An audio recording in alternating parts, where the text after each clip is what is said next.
Allahümme salli ala Muhammedin ve ali Muhammed. Euzu billahi mineşşeytanirracim. Bismillahirrahmanirrahim. Esselamu aleyküm ve rahmetullahi ve berekatuhu. Allah'ın salavat ve selamı üzerinize olsun. Allah Teala gelen günlerinizi hayran beddellesin. İşlerinizi avan dilesin. Allah hamınızdan razı olsun.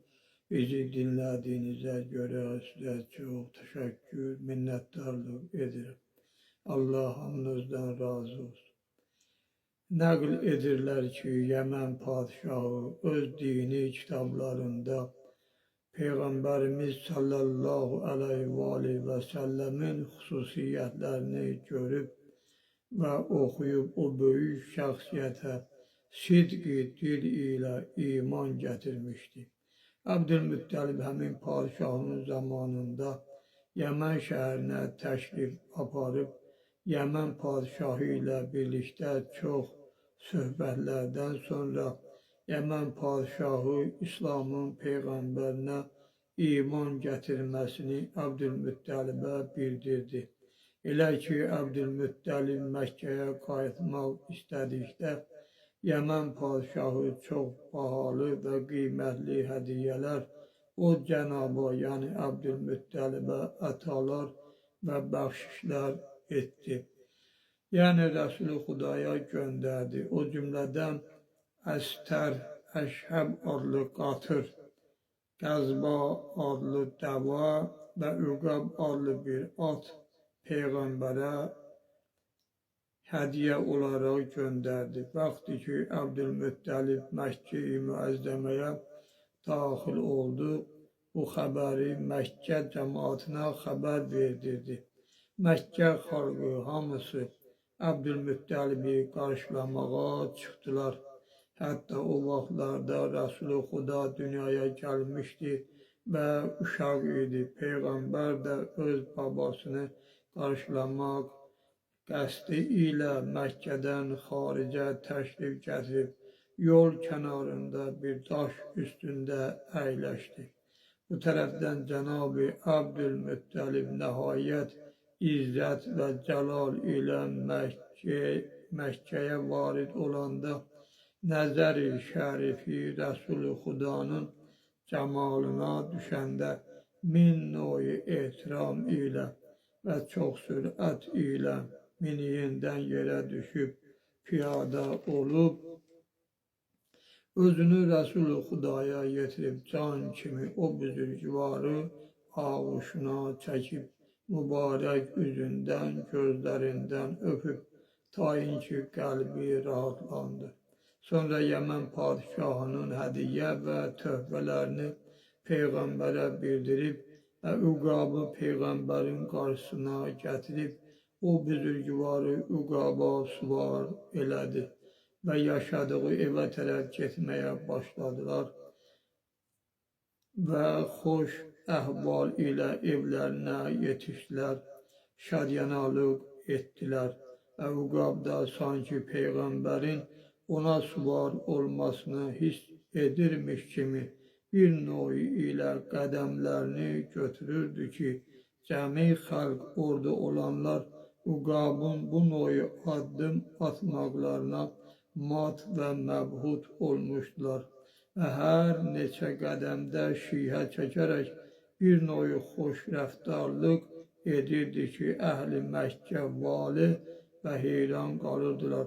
Amma bunları deməkdə bir məqsədimiz var, deyək ki, siz əzizlərimiz biləsiniz ki, Rəsul-i Xudanın cümlə-i xüsusiyyətlərindən biri də budur ki, hər növ heyvana və hər yaşında olursa olsun misə idi, o heyvan heç vaxt qocalmazdı, rəftarında, hərəkətlərində, xaş-xaş danəsinin 70'dən bir hissəsi qədərincə dəyişiklik olmazdı. Belə ki, Zülcənah və sair heyvanlara ki, o büzürgüvar, yəni o böyük şəxsiyyət suvar olmuşdu. Hamısı bu qərar ilə, yəni əvvəlki halında cavan şəkildə qalmışdı. Allah Teala'nın Resulü o vaxt ki Abdülmüttəlib Uqaba peyğəmbəri suvar edərək Uqabı ona verdi, o vaxtdan Uqab necə idisə, Uqaba Kərbalada Cənab-ı Abbas suvar olanda da onu idi. O vaxt Uqabın yaşı 100'dən artıq idi. Yəni ən azı 60 il Peyğəmbər özü Uqaba suvar oldu. Peyğəmbərin dünyasını dəyişdiyi vaxtdan da Kərbala hadisəsinə qədər olan vaxt 50 il üst-üstə gələndə 110 il edir. Amma Uqab həmin əvvəlinci Resulü Xudası var olan qərar ilə idi. Tarix yazanlar Uqabın həsəb nəsəbinin də adlarını yazırlar. Ən axırıncısının adı Rihdir ki, Xudavənd aləm öz qüddət kamiləsi ilə onu da atasız və anasız xəlq edib, necə ki Adəm əleyhissalamı xəlq edib və Uqabın cümlə-i xariqül adətlərindən biri bu idi ki, o heyvanı Yezid məluna gətirdilər. Allah lə'nət eləsin Yezidə. O məlun bir nəfər Mehdərə, yəni Mehdər Atabaxana deyərlər, onu tapşırdı və dedi ki, onun yeməyinə, onu tumarlamaq, bəsləmək işlərində diqqətli olsun. Az qaza həmin Mehdər batinən dostları Peyğəmbər risalət idi və İmam Hüseyin əleyhissalamın şəhadət xəbərini eşidib öz libaslarının altında qara libas giyib o məzluma əzadar olub ağlayardı.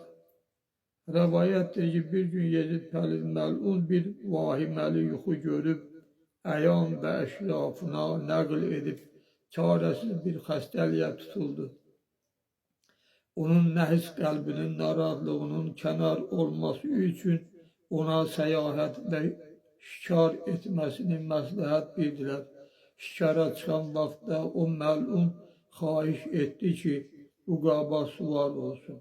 Qulluqçularından neçə nəfər göndərdi ki, Uqabı yəhərləyib və licam edib gətirsinlər. Uqab onların düşmən olduqlarını anlayıb hamısını ağzı və təpiyi ilə cəhənnəmə vasil elədi. Ta axırda həmin Mehdər Uqabı Yezidin huzuruna gətirdi. Yezid nə qədər çalışdı ki, Uqaba suvar olsun. Uqab imkan vermədi. Taik məcbur qalıb Uqabı onun gözü qarşısında yedək, yəni yanınca çəkdilər. Ta xarabaya yaxın olanda, yəni o əsrlər ki, o xaraba məsciddə saxlanılırdılar. Cənab-ı Səkinə xarabalığın qapısında durub gəlib gedənlərə baxırdı. Uqab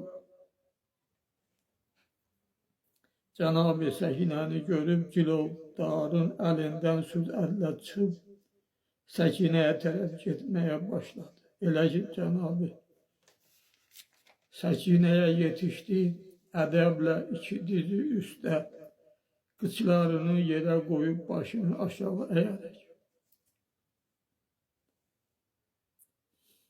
Üzünü qoydu Cənab-ı Səkinənin ayaqlarına başladı.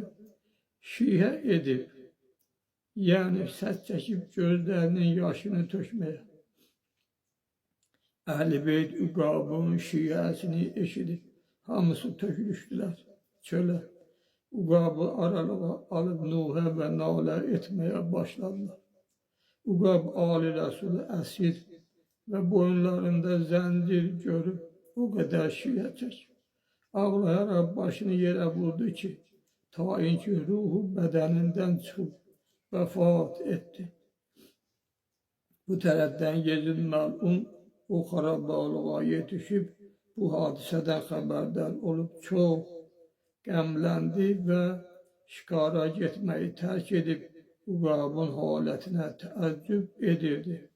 Bəzi xəbərlərdə varid olub ki, Uqabın bu növ vəfadarlığını Yezid məlun görüb onun belə vəfalı olmasından çox xoşu gəlib qulluqçularına əmr etdi ki, ta ağ parça hazır etdirdi və bir qəbir qazdırıb o vəfalı heyvanı kəfənə büktürüb dəfn etdirdi. Bu məlun sonra Səkinənin şirin dilli olması o məluna çox xoş gəlib dedi. Bu qızın zəncirini açın. Cənab-ı Səkinə buyurdu, məlun, deyilən xəstə qardaşımın zəncirini açsınlar. Bədəni şərifi çox zəif olub, tabi təvanəsi qalmayıb, yəni İmam-ı Səccad ağamızın. Bəzi ravilər yazıblar, Uqabı axırda Muxtar əleyhirrəhmənin yanına gətirdilər. Cənab-ı Muxtar Həzrəti Əbbasın ehtiramına xatir Uqabı öz təxtinin yanında bağladılar. Hər kəs ki huzura gəlirdi, Uqabı görüb ağlayırdılar və insanların qəlbində Kərbəla şəhidlərinin qatillərinə qarşı qəzəbləri günü-gündən çoxalırdı və onları cəhənnəmə vasil etməyə tələsirdilər. Belə ki, Həzrəti Əbbas əleyhissalamın qatilini elə ki Muxtarın huzuruna gətirdilər, o heyvan o məlunu görəcək. Çox ağladı və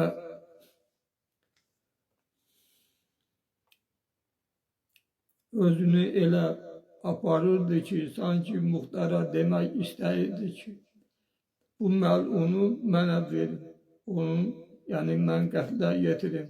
Muxtar o məlunu öldürüb, nəhs cəsədini Uqabın qarşısına attı. Uqab o məlunun cəsədini o qədər təbiklədi ki, o məlunun əti döyülmüş ət kimi oldu. Sonra Muxtar əmr elədi, o məlunun cəsədini yandırdılar. Bəzi xəbərlərdə belə buyurulub, Uqab Kərbəlada özünü Fərat çayına vurub, keçib bir cəzirədə yox oldu. Onu o cəzirədə, çölükdə gördülər ki, sihə çəkib ağlayır. Axırı məlum deyil ki, necə oldu.